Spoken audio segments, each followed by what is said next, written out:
RCF. Et si on changeait le monde maintenant ? L'émission présentée par WA, le site internet qui rassemble tous les acteurs qui s'engagent pour la transition vers une société plus humaine et plus écologique en Onis. Avec Emmanuel Piot, bonjour. Bonjour, et Alice. Bonjour. Et bonjour à tous et toutes. Nous sommes heureux de vous retrouver pour le 2e épisode de la 2e saison de notre émission, qui, je le rappelle pour ceux qui nous rejoignent, a comme objectif de faire connaître le site WA, donc je le rappelle, WAA-transition.fr, et de mettre en valeur les acteurs référencés en les invitant à venir présenter leur structure et leurs actions. Nous invitons tous les mois 2 acteurs agissant sur le territoire sur la même thématique, bien que de manière différente. Les thématiques abordées sont les 4 grandes thématiques que nous avons identifiées pour catégoriser les acteurs sur WA, qui sont produire et consommer mieux, vivre ensemble et vivre avec la planète. Ces catégories sont elles-mêmes divisées en sous-catégories. Et le thème de l'émission aujourd'hui est vivre avec la planète et plus spécifiquement la biodiversité. Le mois dernier, nous avions parlé de l'eau et des problématiques qui y sont liées, autant au niveau de la quantité que de la qualité. Et le sujet d'aujourd'hui est tout à fait lié car l'eau, nous le savons, est un élément crucial pour toute vie sur Terre. Cet été, avec la sécheresse, les amoureux des jardins le savent, beaucoup de plantes ont souffert. Un certain nombre sont mortes. Mais dans le domaine du vivant et de la biodiversité, le monde végétal est loin d'être le seul à souffrir directement ou indirectement des activités humaines. Le Fonds mondial pour la nature, le WWF, a publié jeudi 13 octobre l'indice Planète vivante, son outil de référence publié tous les 2 ans. Selon ce rapport, la planète a perdu en moyenne près de 70% de ses populations d'animaux sauvages, poissons, oiseaux, mammifères, amphibiens et reptiles, en une 50aine d'années. À l'approche du sommet international de la COP15 biodiversité qui aura lieu en décembre à Montréal, le WWF appelle les gouvernements à se saisir de cette ultime opportunité en adoptant un accord mondial ambitieux pour sauver les espèces sauvages, similaire à l'accord de Paris de 2015 sur le changement climatique. Nos invités pourront peut-être nous partager leurs attentes pour ce sommet, mais tout d'abord, nous allons leur demander de se présenter. Donc, ce mois-ci, nous invitons Baptiste Trény, qui est le fondateur de l'entreprise Créateur de Forêt. Bonjour. Bonjour, merci pour l'invitation. Et nous invitons également Ludovic Machefer, qui est le coordinateur du groupe local de l'ONG Sea Shepherd à La Rochelle. Bonjour. Bonjour, merci. Donc, nous allons parler des thématiques de la biodiversité sur Terre, avec la problématique des îlots de biodiversité que sont les forêts qui existent ou qui restent à créer dans des domaines où elles manquent cruellement. On va aussi parler de l'écologie marine, de l'écosystème des océans et de la vie marine avec Ludovic. Mais d'abord, je vais vous demander à l'un et à l'autre un petit exercice qui va consister à présenter votre structure en 4 phrases. Donc pour commencer, Ludovic. Je suis coordinateur local au sein de Sea Shepherd, l'ONG française, fondée par Paul Watson, sur la protection de la biodiversité marine, sur la protection des mers et des océans actuellement en danger. Alors sur cet exercice, donc créateur de forêt, Baptiste. Je suis le fondateur de l'entreprise Créateur de Forêt. Créateur de Forêt, c'est une société à mission, une entreprise engagée pour la nature qui est née pour répondre à cette problématique malheureusement dramatique qu'est l'érosion de la biodiversité. Aujourd'hui, Créateur de Forêt, c'est une équipe de 4 personnes au service du vivant. Et je dois dire qu'on fait le lien entre biodiversité marine et terrestre, mais en fait, il n'y aurait pas de biodiversité terrestre sans la vie marine, donc tout est lié. Différencions quelque part pas les sujets, qui sont extrêmement liés quand même. Tout à fait, c'est même pour cette raison-là que vous êtes justement nos 2 invités aujourd'hui, puisqu'on parle de biodiversité et on essaie de l'envisager sous 2 angles différents, sachant que dans notre idée, effectivement, ils sont complémentaires. Donc, avant de parler plus précisément sur chacune de vos structures, ce qu'on aimerait bien, c'est que vous puissiez nous faire un tableau, un état des lieux du domaine dans lequel vous travaillez, à savoir, par exemple, pour commencer, Ludovic, un état des lieux global et local de la biodiversité et des écosystèmes marins actuellement. Alors pour information, nous réalisons tous les ans des opérations qui s'appellent Dolphin Bycatch sur les côtes Vendée, Charente-Maritime, jusqu'en dessous de la Bretagne, en tout cas pour notre région, suite à la pêche non sélective que nous avons dans le secteur, avec des engins de pêche de plus en plus meurtriers, tout simplement pour la biodiversité marine. Nous sommes là essentiellement pour venir au contact du pêcheur pour alerter l'opinion sur la prise d'image, la comptabilisation des échouages de dauphins qui a largement dépassé le seuil de sa reproduction elle-même. En fait, par an, on est à plus de 10 000 dauphins par an retrouvés échoués. On estime qu'il y en a beaucoup plus, malheureusement, en mer qui eux, coulent. Et donc nos actions visent essentiellement à alerter l'opinion, sachant que la France est déjà condamnée justement à pouvoir mettre les mesures pour ne plus que ça arrive, alors que ça continue. D'accord. Et si on regarde beaucoup plus globalement au niveau, on va dire, planétaire d'un côté et au niveau de nos côtes, là, ici, quelles sont actuellement, on va dire, les évolutions les plus récentes et quelles sont les urgences absolues en matière justement d'érosion de la biodiversité? Malheureusement, les urgences, elles sont partout. Nous avons Sea Shepherd qui est aussi international, donc nous avons la plus grande flotte privée de bateaux qui, elle, agit sur de nombreuses côtes en permanence. Par exemple, nous avons aussi à Mayotte des interventions pour les tortues, sur les côtes africaines, où là, nous venons en appui avec nos bateaux de manière bénévole, avec l'armée à bord, pour agir justement sur le braconnage, les bateaux usines, toute cette destruction en permanence. Donc les urgences, en fait, elles sont partout actuellement. Et nous essayons d'intervenir au maximum partout. D'accord, parce que c'est vrai que quand on parle de Sea Shepherd, souvent on pense d'abord et avant tout à la pêche à la baleine, c'est ce qui vous a rendu célèbre. Mais en fait, qui dit biodiversité marine dit à peu près toutes les espèces vivantes en mer, ou comment ça se passe? Qu'est-ce qui est le plus en danger actuellement? C'est plutôt les cétacés ou ce serait plutôt les ressources, on va dire, halieutiques classiques? En fait, c'est un ensemble, tout simplement. Le cétacé lui-même est en danger, effectivement, mais il faut savoir que le dauphin fait partie d'une chaîne importante de la biodiversité marine. Donc si le dauphin, lui, a des populations qui diminuent, ça met en danger tout ce qui s'ensuit, en fait, si vous voulez.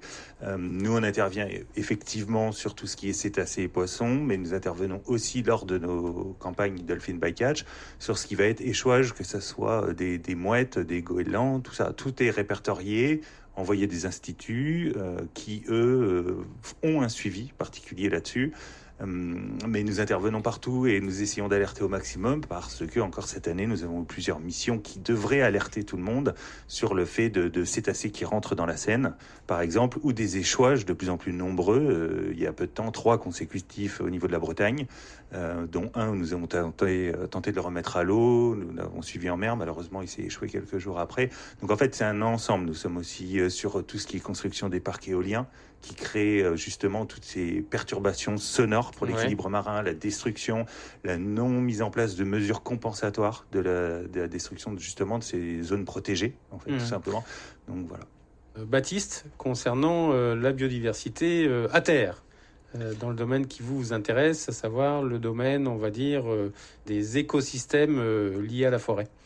Mais en fait, comme l'a très bien dit Alice en introduction, on pourrait faire une liste de chiffres. La situation, je pense qu'il faut se le dire, elle va mal. La biodiversité va mal. Mais la biodiversité, donc je pourrais aussi vous rajouter qu'on a perdu 75% de nos insectes volants en 30 ans, qu'on a perdu 30% de nos oiseaux en 15 ans. Et on pourrait en faire des chiffres et on pourrait en donner une liste malheureusement très longue. Mais en fait, il faut bien se dire que la biodiversité, c'est pas que les oiseaux, c'est pas que les insectes, c'est pas que les baleines, c'est tout un tas d'ensembles, tout est lié, ce sont des écosystèmes dans lesquels vivent des espèces, dont les insectes, et dont aussi l'être humain. Il y a aussi une notion de génétique dans tout ça.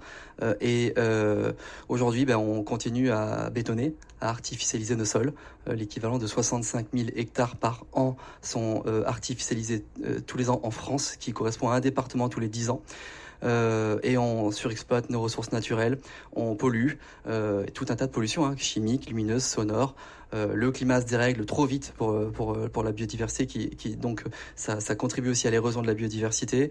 des espèces exotiques envahissantes, comme un apiculteur vous dirait le frelon asiatique ou le ragondin dans le marais Poitevin. Mais en fait, tout ça, c'est que l'aboutissement des déplacements humains, en fait. Et tout ça, ça va mal. Et préserver la biodiversité, c'est pas que préserver les insectes, c'est pas que préserver les oiseaux, c'est surtout et avant tout préserver l'habitabilité de la planète Terre pour l'espèce humaine. Et donc ça va mal parce que les chiffres sont ce qu'ils sont et peu de gens s'en soucient. On a l'impression, on pourrait dire que plein de gens s'en soucient, mais c'est pas la vérité. La vérité, c'est qu'on continue à agir comme il y a quelques années. On aurait très bien pu se dire que le Covid, par exemple, a été un élément déclenchant tout un tas de prises de conscience et de changements de manière de consommer. Je pense qu'on peut dire aujourd'hui que la consommation est toujours la même, qu'on reprend très vite nos habitudes mortifères pour la biodiversité. Donc partant de ce constat-là, nous, on a envie de montrer qu'il y a des solutions, que la nature, elle est belle, elle est diversifiée, elle est formidable, il faut juste lui faire confiance. Et quand on laisse de l'espace à la nature, quand on fout la paix à la nature, elle se développe. Et donc c'est un peu notre métier à nous. C'est pas forcément de dire qu'il faut préserver l'environnement, c'est de montrer que c'est possible de le faire et que c'est facile de le faire. Et donc pour répondre à votre question, oui, la situation elle n'est pas jolie, mais il faut maintenant je pense, agir, parce que c'est bien beau de se dire que ça va mal, moi ce que je dis d'ailleurs, mais il faut montrer que c'est possible d'agir concrètement, et puis il faut qu'on se mette à agir tous et tout ensemble, quoi. Donc, voilà. Donc ce qui vous motive, clairement, c'est, pour reprendre vos mots, c'est faire une place à la nature. Faire une place à la nature pour qu'elle puisse exister, en fait. C'est lui faire de la place.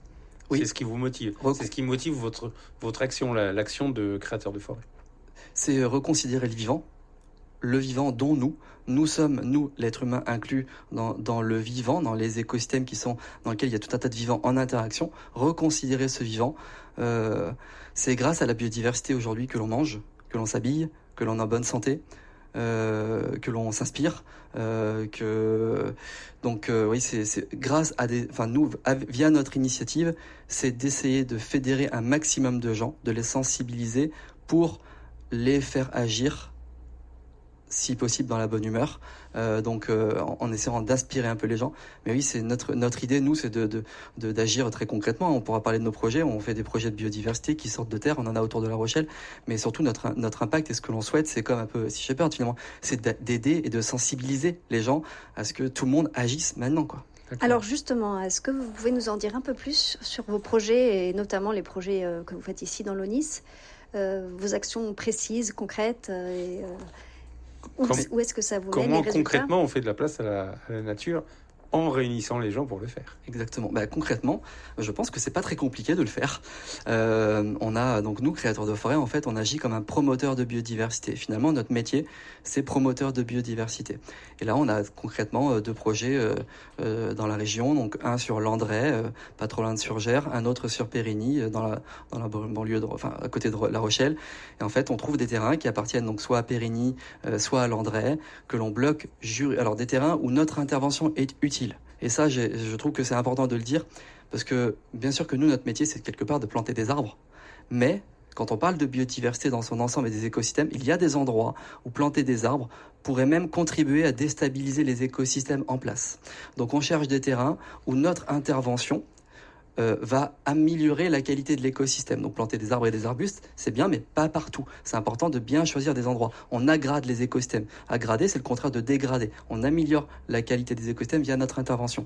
Et sur ces terrains, par exemple, Périgny, Landrais, c'est des terrains qui appartiennent à des communes. Donc nous, notre innovation chez Créateurs de Forêt, c'est qu'on protège durablement ces terrain via un outil juridique qui s'appelle obligation réelle environnementale pendant un siècle, 99 ans en fait, uniquement à des fins de préservation de la biodiversité. Et comme un promoteur, on va rassembler tout un écosystème de compétences territoriales. Donc par exemple sur le projet de Périgny, on a travaillé pour la conception avec une entreprise qui s'appelle Permaforest. On va travailler avec Graines de Troc pour la partie plantation, les héritiers de la récup aussi sur la partie plantation sur un panneau. Donc c'est un projet qui est porté par le Rotary Club Onis La Rochelle.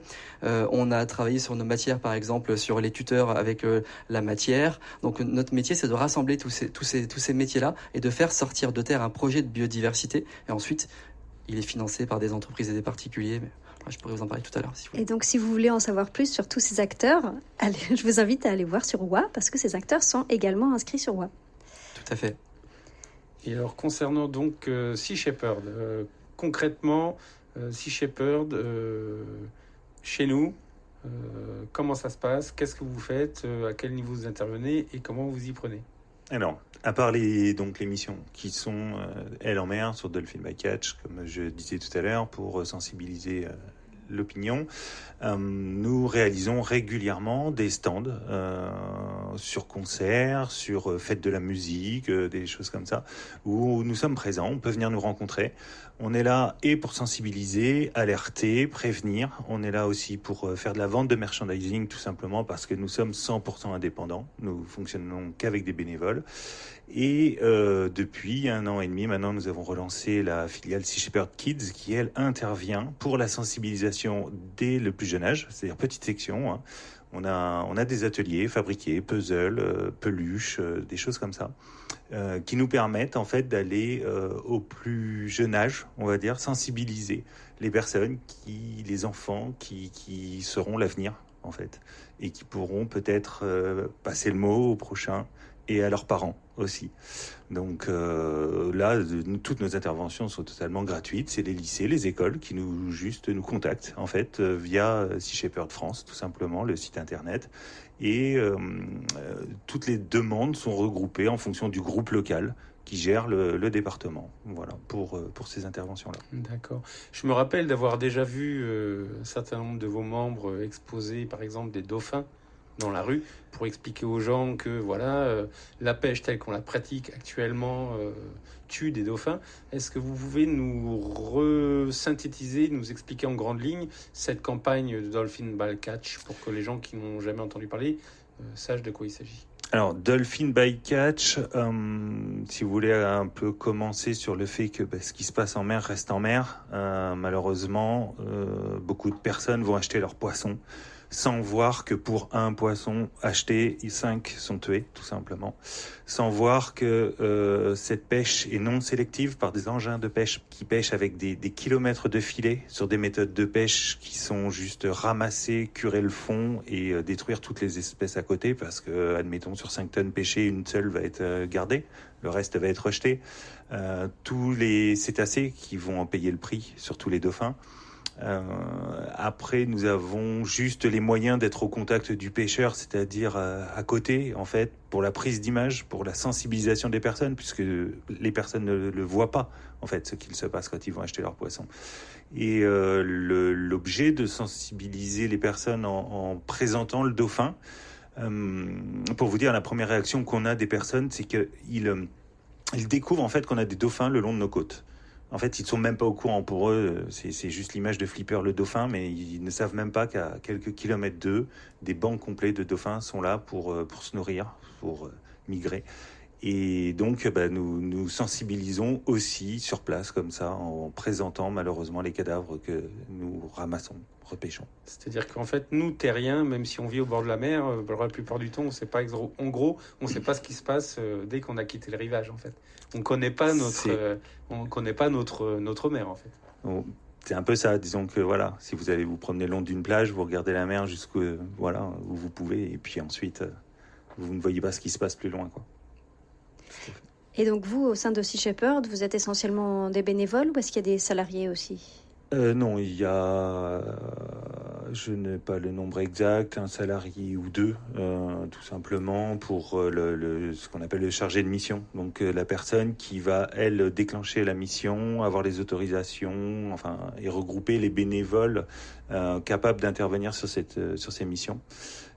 Parce que comme on est bénévole, en fait, si vous voulez, on fait appel à chacun à on va dire sa profession, ce qu'il sait faire. Donc on a beaucoup de médias, on a beaucoup de pilotes, et ensuite toute personne pouvant faire des patrouilles, tout simplement sur les plages pour comptabiliser et retrouver les échouages, tout simplement. Et vous, créateur de forêt, c'est une entreprise, donc est-ce que vous pouvez nous dire un peu son organisation? Oui, tout à fait. Donc nous, on est sous un modèle entreprise.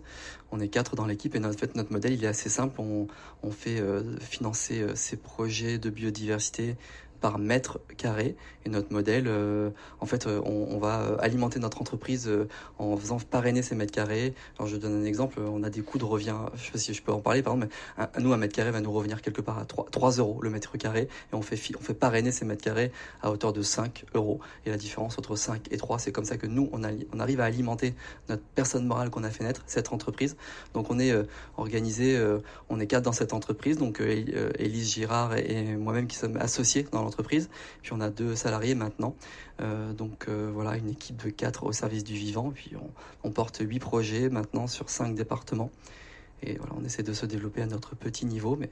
Et est-ce que le commun des mortels, le grand public, peut participer à ces projets, peut-être en investissant ou est-ce que vous pouvez nous dire globalement comment est-ce que nos auditeurs peuvent s'impliquer dans vos projets tous les deux? Je suis un particulier, j'ai un grand terrain, je me dis que ce serait quand même merveilleux d'en faire un conservatoire du biodiversité, sans trop savoir si c'est faisable ou si c'est pas faisable. Ou alors je suis une commune, ça m'intéresse. Quelle est la marche à suivre pour solliciter vos services? Créateur de forêt, c'est un beau projet qui raconte une belle histoire. On porte des projets de biodiversité préservés sur un siècle, qui fédèrent tout un tas d'associations et des écoles, des lycées, mais sans personnes qui soutiennent ces projets. Ce projet, il reste au stade du PowerPoint. Donc oui, on a besoin de gens qui nous soutiennent. Tout le monde peut participer financièrement à ces projets, entreprises et particuliers. À partir de 6 €, on peut participer à nos projets. On a maintenant 112 entreprises qui financent nos projets. Alors, petites et grosses entreprises. On peut être un boulanger à la ferme, un salon de coiffure, un salon d'esthétique, un menuisier. Tout le monde peut participer à ces projets. Ou un particulier, entreprise ou particulier à partir de 6 €. Pour les communes, on cherche des terrains actuellement. On a lancé un appel à projet pour des départements dans le 16, dans le 85 et dans le 79. Et puis, on intervient peu sur des terrains de privés, des particuliers qui nous contactent pour des terrains, parce qu'on bloque ces terrains pendant un siècle uniquement à des fins de préservation de la biodiversité. Et ça nous fait un peu peur pour le moment d'aller bloquer des terrains de privés. Donc on intervient sur des terrains qui appartiennent à des collectivités. D'accord. Est-ce que vous avez une actualité en Charente-Maritime, éventuellement, sur les projets en cours? Là, du coup, ce que je disais tout à l'heure, c'est qu'on porte 2 projets en Charente-Maritime, un sur Landré, un sur Périgny. Et nos actualités, elles sont, très proches, puisque les chantiers de plantation, en fait, vous plantez des arbres entre novembre et février, concrètement. Donc là, on a les chantiers de plantation qui vont se lancer. Les 2 projets de Landré et Périgny vont sortir de terre, vont devenir projets vraiment concrets en janvier. Donc première semaine de janvier, notre chantier de plantation aura lieu sur Périgny, et je crois que c'est la 2e semaine de janvier, ou c'est inversement. Enfin, en janvier, les projets de plantation sur Landré et Périgny sont planifiés. Donc oui, c'est des activités très concrètes. Et c'est des chantiers participatifs, si j'ai bien compris, on peut participer? Alors nous, on fédère, on professionnalise la démarche. On va travailler par exemple avec le CFA horticole de Saintes, avec des associations qui vont piloter les plantations. Et oui, on fait participer les participants, en fait ceux qui ont financé nos projets, on les invite à la plantation pour nous aider à planter les arbres. On organise tout, mais on cherche aussi des bénévoles pour nous aider à la plantation, tout à fait. D'accord. Et de votre côté, Ludovic, est-ce que vous avez des événements à venir, et est-ce que vous pouvez nous dire aussi comment est-ce que le grand public peut s'impliquer dans vos projets?